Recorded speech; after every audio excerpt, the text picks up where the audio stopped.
Hey guys, this is Varsha and welcome to VSP classes. आज के video से हम स्टार्ट कर रहे हैं सीडीपी का प्रैक्टिस सेट।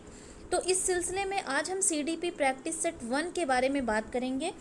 ये आपके आने वाले REET, UP TET, super TET या फिर KVS, D triple S V, NVS, MP TET के लिए बहुत ही हेल्पफुल होने वाला है ये जो सेशन होने वाला है आज का, क्योंकि इसमें जो है इसी टाइप के जो क्वेश्चन होंगे वो आपको आने वाले एग्जाम्स में देखने को मिलेंगे। ठीक है, तो ये बाल विकास यानी कि चाइल्ड डेवलपमेंट का ये सेशन है। इसमें कुछ प्रीवियस ईयर क्वेश्चन को और कुछ एमसीक्यूज को लिया गया है ताकि आप एक प्रैक्टिस कर सके क्वेश्चन के द्वारा। तो बहुत ही अच्छे अच्छे क्वेश्चंस लिए गए हैं। ठीक है, तो वीडियो को पूरा देखिएगा और अगर वीडियो पसंद आएगा तो लाइक और शेयर कर दीजिएगा, चैनल को सब्सक्राइब कर दीजिएगा और बेल आइकन को प्रेस कर लीजिएगा। आइए शुरू करते हैं बाल विकास के संबंध में पहला क्वेश्चन। यहाँ देखिए, पाठ्यक्रम के बारे में पहला क्वेश्चन है कि पाठ्यक्रम में लचीलापन का क्या उद्देश्य है। ठीक है, विद्यार्थियों को खाली कालांश देना इसलिए जरूरी है, विद्यार्थियों को अधिक खाली समय उपलब्ध कराना, विद्यार्थी के स्कूल के अनुभव उपलब्धि में सुधार कराना, या फिर विद्यार्थियों को अपनी इच्छा अनुसार कक्षा में उपस्थित या अनुपस्थित होने का अवसर देना। यानी कि पाठ्यक्रम का लचीलापन का क्या उद्देश्य। तो पाठ्यक्रम में लचीलापन का जो उद्देश्य होता है वो ये इसलिए होता है कि विद्यार्थी के जो स्कूल के अनुभव हैं यानी कि उनकी जो उपलब्धियां हैं उनमें सुधार किया जाए। ठीक है, तो C option will be right answer. पाठ्यक्रम में लचीलापन का उद्देश्य यही होता है। ठीक है, चलिए नेक्स्ट क्वेश्चन की बात करते हैं। निम्नलिखित में से कौन सा सामाजिक विज्ञान के शिक्षा शास्त्र की भावना के विरुद्ध है। ठीक है, विरुद्ध है यानी कि कौन सा नहीं है। ए ऑप्शन है विद्यार्थियों को यथासंभव परीक्षाओं में बैठाना, बी ऑप्शन है महत्वपूर्ण परिणामों के साथ अनुभवों को शामिल करना, सी ऑप्शन है विद्यार्थियों के जीवन से संबंध बनाना और डी ऑप्शन है वैसे अनुभवों की अभिकल्पना करना जो बच्चों में रुचि पैदा करे। ठीक है, तो यहाँ बताना है कि सोशल साइंस के शिक्षा शास्त्र की भावना के विरुद्ध कौन सा है। ठीक है, तो देखिए बार बार परीक्षाओं में बच्चों को बैठाना यही है विरुद्ध, बाकी चीजें बाकी तीनों ऑप्शन जो है वो राइट है। ठीक है, तो ए ऑप्शन यहाँ पे राइट आंसर हो जाएगा क्योंकि हमें गलत बताना है, विरुद्ध बताना है। ठीक है, बार बार विद्यार्थियों को हम इसलिए नहीं पढ़ाएंगे, इसलिए हम शिक्षा शास्त्र की भावना नहीं बताएंगे कि बार बार उनको हम परीक्षाओं में शामिल करें। ठीक है, चलिए नेक्स्ट क्वेश्चन पे चलते हैं। बहुत इंपॉर्टेंट क्वेश्चन है, मानव विकास को किन क्षेत्रों में विभाजित किया जाता है। ठीक है, अब आपको 4-5 क्षेत्र दिए गए हैं। मानव विकास को यानी कि डेवलपमेंट को किन किन क्षेत्रों में विभाजित किया गया है। सबसे पहला ऑप्शन है संवेगात्मक, संज्ञानात्मक, आध्यात्मिक, सामाजिक और मनोवैज्ञानिक। बी ऑप्शन में है शारीरिक, संज्ञानात्मक, संवेगात्मक और सामाजिक। सी ऑप्शन में है मनोवैज्ञानिक, संज्ञानात्मक, संवेगात्मक और शारीरिक। डी ऑप्शन है शारीरिक, आध्यात्मिक और संज्ञानात्मक और सामाजिक। बहुत ही कंफ्यूजन क्रिएट करने वाला ये क्वेश्चन है, तो इसलिए बड़े ध्यान से समझेंगे।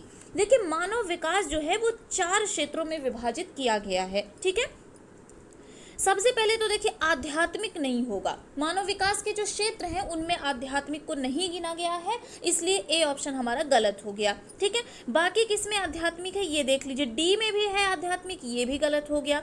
ठीक है, अब बचा मनोवैज्ञानिक। मनोवैज्ञानिक भी यहाँ नहीं रहेगा मानव विकास के क्षेत्रों में, तो यहाँ पे क्या हो जाएगा, देखिए एक चीज से आप याद कर लीजिएगा,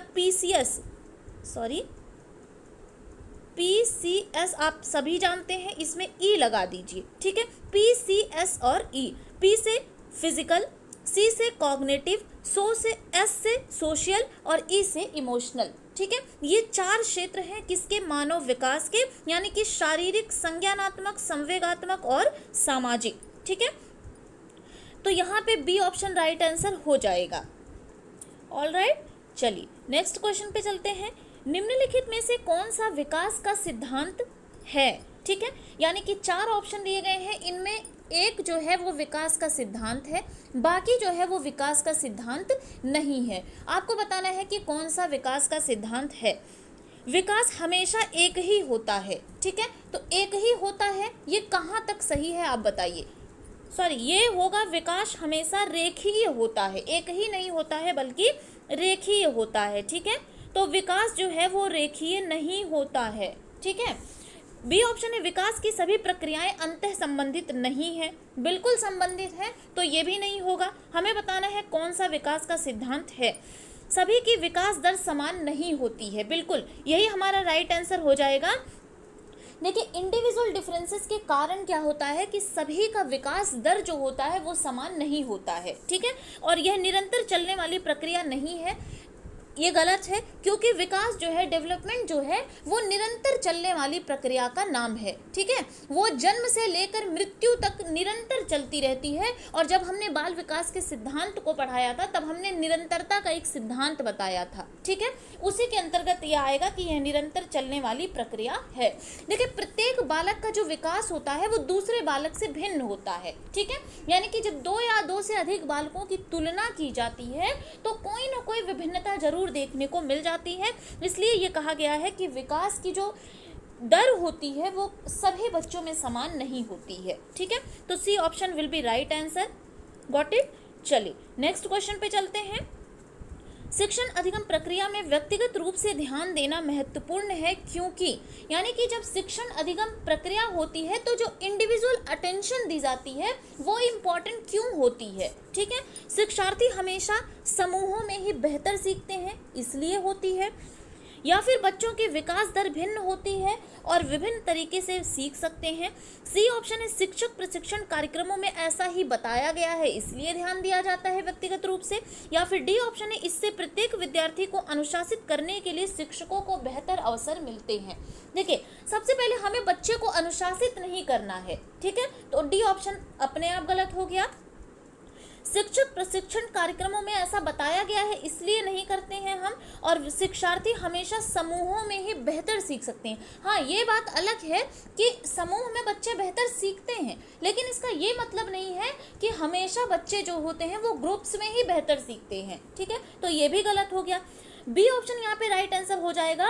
बच्चों की विकास दर जो होती है वो भिन्न होती है और वो भिन्न भिन्न तरीके से सीख सकते हैं, यानी कि चिल्ड्रन जो डेवलपमेंट होता है वो डिफरेंट रेट्स होता है और लर्न जो होती है वो भी डिफरेंटली होती है, यानी कि अलग अलग होती है। इसलिए क्या होता है कि बच्चों की विकास दर जो होती है वो भिन्न होती हैं और उन पे इंडिविजुअली इसलिए ध्यान दिया जाता है क्योंकि वो विभिन्न तरीकों से सीख सकते हैं। क्लियर। चलिए नेक्स्ट क्वेश्चन की बात करते हैं। बहुत इंपॉर्टेंट क्वेश्चन है और बहुत इजी क्वेश्चन भी आप कह सकते हैं, ठीक है। तो मानव व्यक्तित्व जो है वो परिणाम है किसका? केवल आनुवंशिकता का, केवल वातावरण का, पालन पोषण और शिक्षा का, या फिर आनुवंशिकता और वातावरण की अंतःक्रिया का? आपको बताना है कि विकास जो है वो मानव व्यक्तित्व का जो विकास है वो कौन सा परिणाम है इसका, आखिर किस लिए होता है। तो देखिए मानव का जो व्यक्तित्व होता है वो आनुवंशिकता और वातावरण दोनों की अंतःक्रिया पर निर्भर होता है। तो डी बराबर जब भी आपसे पूछा जाएगा development is equal to H heredity into, ध्यान रखिएगा ये हमेशा इनटू रहेगा, यानी कि दोनों का गुणनफल रहेगा ई, ठीक है, यानी कि हेरिडिटी इनटू एनवायरनमेंट। ये क्या है? डेवलपमेंट विकास बराबर क्या होता है? आनुवंशिकता गुणे क्या होगा? पर्यावरण यानी कि वातावरण, ठीक है। जितनी ज़्यादा भूमिका वातावरण की है उतनी ज़्यादा भूमिका हेरिडिटी यानी कि आनुवंशिकता का भी है, ठीक है। तो विकास बराबर आनुवंशिकता गुणे पर्यावरण, ये दिमाग में अपने बैठा लीजिए बात, क्योंकि ये क्वेश्चन जरूर पूछा जाता है कोई भी एग्जाम हो, ठीक है। तो यहाँ पे D option will be right answer. चलते हैं नेक्स्ट क्वेश्चन पे। शिक्षा के संदर्भ में सामाजिकरण से क्या तात्पर्य है?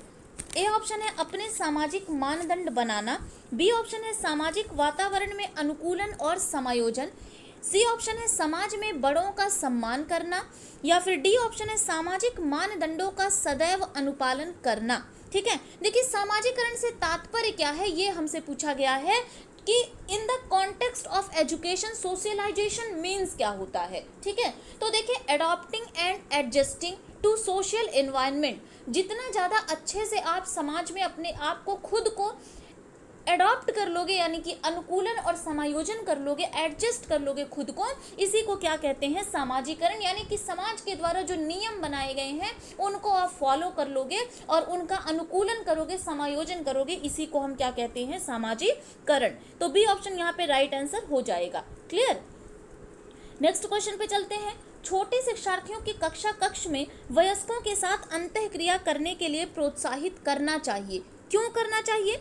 क्योंकि वे एक दूसरे से प्रश्नों के उत्तर सीख सकेंगे, पाठ्यक्रम को बहुत जल्दी पूरा किया जा सकेगा, शिक्षक कक्षा कक्ष को बेहतर तरीके से नियंत्रित कर सकेगा, वह पढ़ने के दौरान सामाजिक कौशलों को सीख सकेंगे। ठीक है, आपको बताना है कि कौन सा किस लिए जो है कक्षा कक्ष में वयस्कों के साथ अंतःक्रिया करने के लिए प्रोत्साहित किया जाता है। ठीक है, इंटरैक्ट करने के लिए क्यों कहा जाता है अपने पीयर्स के साथ, किसमें, क्लासरूम में। ठीक है, तो देखिए ये इसलिए नहीं कहा जाता कि वे एक दूसरे से प्रश्नों के उत्तर सीख सकेंगे, ये कोई बात नहीं हुई। ठीक है, पाठ्यक्रम को बहुत जल्दी पूरा किया जा सके, बिल्कुल गलत है। शिक्षक कक्षा कक्ष को बेहतर तरीके से नियंत्रित, मैंने अभी बताया है कि नियंत्रण नहीं करना है आपको, बल्कि पीयर्स के साथ इसलिए कहा जाता है ताकि अंतःक्रिया करे बच्चा, क्योंकि वह पढ़ने के दौरान सामाजिक कौशलों को भी सीख सकेगा। जब आप ग्रुप में सीखेंगे तो कहीं ना कहीं जो सामाजिक कौशल होंगे, they learn social skill in the course of study. ठीक है, वो सीख सकेंगे किसको, सामाजिक कौशल को भी। क्लियर, चलिए नेक्स्ट क्वेश्चन पे चलते हैं। प्याजे महोदय से ये क्वेश्चन है, वेरी वेरी इंपॉर्टेंट क्वेश्चन है ये। प्याजे के संज्ञानात्मक विकास के चरणों के अनुसार इंद्रिय गामक अवस्था यानी कि सेंसरी मोटर स्टेज में क्या होता है, किसके साथ संबंधित होता है ये, सामाजिक मुद्दों से सरोकार। सबसे पहले मैं बता दूं कि सेंसरी मोटर स्टेज यानी कि इंद्रिय गामक अवस्था जो होती है वो प्याजे की पहली अवस्था प्याजे ने मानी है। ठीक है, तो बच्चा सामाजिक मुद्दों से कैसे सरोकार करेगा, आप बताओ। ठीक है, छोटा बच्चा, उसको नहीं पता समाज क्या होता है। ठीक है, तार्किक रूप से समस्या समाधान की योग्यता। अब जब छोटा, आप लोग कमेंट करके प्लीज बताइएगा कि प्याजे का जो पहला चरण था ये इंद्रिय गामक अवस्था यानी कि सेंसरी मोटर स्टेज, इसकी एज क्या है। ठीक है, हमने वीडियो भी बनाया हुआ है, बहुत बार सेशन में भी इस क्वेश्चन को बार बार रिपीट किया हुआ है क्योंकि बहुत इंपॉर्टेंट क्वेश्चन है। तो आप लोग इतना बताइएगा कि इंद्रिय गामक अवस्था की एज कितनी होती है। ठीक है, तो छोटी होती है, इसलिए बच्चा तार्किक रूप से समाधान भी नहीं कर सकता और विकल्पों के निर्वचन और विश्लेषण करने की योग्यता की इतनी एबिलिटी उसके अंदर नहीं आ पाएगी कि वो प्रॉब्लम्स को सॉल्व कर ले इन लॉजिकल तरीके से। ठीक है, यानी ये भी गलत हो जाएगा, बल्कि जो सही आंसर होगा वो सी ऑप्शन राइट आंसर हो जाएगा। क्या होगा, इमिटेशन मेमोरी होगी और मेंटल रिप्रेजेंटेशन होगा, यानी कि अनुकरण स्मृति और मानसिक निरूपण होगा। बच्चा देखकर चीजों को सीखने की कोशिश करेगा। ठीक है, तो सी ऑप्शन यहाँ पे राइट आंसर हो जाएगा। नेक्स्ट क्वेश्चन की बात करेंगे, निम्नलिखित में से कौन सी प्रगतिशील शिक्षा की विशेषता है। प्रगतिशील शिक्षा की विशेषता आपको बतानी है कि कौन सी है, ये पूछा गया है, ये है और नहीं है, इस पे जरूर ध्यान दीजिएगा। अब यहाँ बोला गया है कि प्रोग्रेसिव एजुकेशन की विशेषता कौन सी है। परीक्षा में अच्छे अंक प्राप्त करने पर बल देना, बिल्कुल गलत है। हमें ना तो बच्चों को अंक प्राप्त करने पर बल देना है, ना तो बार बार परीक्षाओं में बैठाने के लिए ऐसा करना है। ठीक है, केवल प्रस्तावित पाठ्यपुस्तकों पर आधारित अनुदेश, ये भी गलत है। बार बार ली जाने वाली परीक्षाएं, ये भी गलत है। बल्कि क्या होगा, देखिए प्रगतिशील शिक्षा की विशेषता ही है कि समय सारणी और बैठने की व्यवस्था में एक लचीलापन होना चाहिए, यानी कि एक फ्लेक्सिबल टाइम टेबल होना चाहिए एंड सीटिंग अरेंजमेंट जो होना चाहिए उसमें भी क्या होनी चाहिए, लचीलापन। समय सारणी और बैठने की व्यवस्था में लचीलापन होना चाहिए, यही विशेषता है प्रोग्रेसिव एजुकेशन यानी कि समावेश प्रगतिशील शिक्षा की। ठीक है, चलिए नेक्स्ट क्वेश्चन पे चलते हैं। एक शिक्षिका के शिक्षार्थियों के विभिन्न अधिगम शैलियों को संतुष्ट करने के लिए वैविध्यपूर्ण कार्यों का उपयोग करती है, वह किससे प्रभावित है। यानी कि एक टीचर है, वो क्या करती है कि डिफरेंट लर्निंग स्टाइल अपने बच्चों को सिखाने के लिए वो प्रयोग करती है, तो वो किससे इन्फ्लुएंस्ड है। ठीक है, ये बताना है आपको। गार्डनर के बहुबुद्धि सिद्धांत से, कोहेलबर्ग के नैतिक विकास के सिद्धांत से, प्याजे के संज्ञानात्मक विकास के सिद्धांत से, या फिर यहाँ वाइगोत्स्की रहेगा। ठीक है, वाइगोत्स्की के सामाजिक सांस्कृतिक सिद्धांत से। तो देखिए इस क्वेश्चन से आपका एक और क्वेश्चन तैयार हो गया है कि गार्डनर ने कौन सा सिद्धांत, एक नंबर का क्वेश्चन कभी आपके यूपी टेट रीट किसी भी एग्जाम में पूछ लिया जाता है कि किसने कौन सा सिद्धांत दिया है। तो एक नंबर का क्वेश्चन गार्डनर ने दिया है बहुबुद्धि सिद्धांत, कोहेलबर्ग ने नैतिक विकास का सिद्धांत दिया है, प्याजे ने संज्ञानात्मक विकास का सिद्धांत दिया है और वाइगोत्स्की ने दिया है सामाजिक सांस्कृतिक सिद्धांत। ठीक है, तो देखिए बहुबुद्धि सिद्धांत जो है वो किसने दिया है, गार्डनर ने दिया है। ठीक है, मल्टीपल इंटेलिजेंस थ्योरी यानी कि इनका कहना था कि गार्डनर ने क्या कहा था, इनका कहना था कि बुद्धि ना तो एक वचन है, ठीक है, ना एक कारक है, ना बहु कारक है, बल्कि ये क्या है, बहुबुद्धि सिद्धांत है। इन्होंने कुल 8 प्रकार की बुद्धि का वर्णन किया है, ठीक है। तो आपको मेरे चैनल पे गार्डनर के बारे में बहुत ही अच्छे से, गार्डनर ने जो सिद्धांत दिया था बहुबुद्धि का सिद्धांत, वो बहुत ही अच्छे से एक्सप्लेन करने की कोशिश करी गई है। अगर आपने वो वीडियो नहीं देखा है तो प्लीज़ जाकर देख लीजिएगा, डिस्क्रिप्शन बॉक्स में आपको लिंक मिल जाएगी, ठीक है। तो इनका देखिए गार्डनर ने कहा क्या था, ये देख लीजिए एक बार। गार्डनर का कहना था कि यदि कोई व्यक्ति किसी क्षेत्र में अच्छा है, इसका अर्थ यह है कि उस क्षेत्र संबंधित बुद्धि जो होगी उस व्यक्ति की वो बहुत अच्छी होगी, ठीक है। कुल 8 प्रकार की बुद्धियों का वर्णन इन्होंने किया है। तो एक शिक्षिका जो है वो विभिन्न अधिगम शैलियों का जब प्रयोग कर रही है, इसका मतलब है वो किससे इन्फ्लुएंस्ड है, गार्डनर के बहुबुद्धि सिद्धांत से। क्लियर हो गई बात। चलिए नेक्स्ट क्वेश्चन पे चलते हैं।